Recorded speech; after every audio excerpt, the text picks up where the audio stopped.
At a family reunion years ago, on my 13th birthday, my grandpa and I woke up early to fish on the large lake near our campsite. We borrowed my uncle's bass boat and headed out to find a good spot. While cruising, we spotted a damaged jet ski, its front end and handlebars mangled, drifting among some rocks. My grandpa and I exchanged a glance, both sensing what we might find. Without a word, we steered toward the rocks and saw a man floating face down in the water, clearly deceased. We contacted the authorities and stayed nearby to guide them to the location. About 20 minutes later, they arrived, retrieved the body, and we saw his head was severely injured. Apparently, he'd been intoxicated the previous night, speeding on his jet ski and crashed into the rocks. He was probably in his 40s if I recall correctly. We continued fishing afterward in silence, moving to a different spot far from the scene.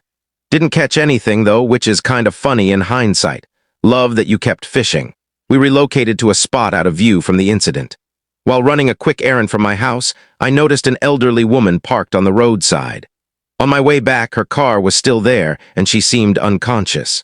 I stopped, but her doors were locked, so I called 911. They determined she had passed away. This happened while I was living near Lake Lanier in North Georgia. It's wild to think she pulled over before dying. That was considerate of her. I worked at a movie theater, and weekday mornings were usually quiet. After a showing of The Hateful Eight, I went to clean the theater, which only had two people, one in the back and one near the front. I saw the guy up front, assumed he was asleep. People sometimes doze off. I called out to wake him, but he didn't respond. Feeling uneasy, I got my manager, who shook him, realized something was wrong, and called the police. The man was dead. What about the person in the back? The movie was loud, so they probably didn't notice anything. How does the movie's volume relate to the person in the back noticing the death? The guy up front was choking.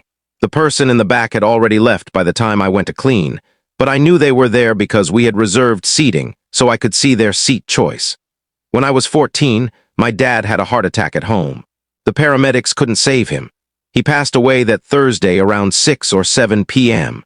After they left, I went into my parents' bedroom to grab something and saw my father's body on the bed, covered with a blanket. That day, I lost my dad, saw his body, learned paramedics leave the deceased where they are, and felt the weight of true silence. Were you alone? That seems like a lack of care for a 14-year-old whose father just died. I'm so sorry, and I hope you're doing okay, as cliché as that sounds. I can't share the full story here, but if you want the whole truth, the full video is in the description below. And don't forget to like, follow, and subscribe for more.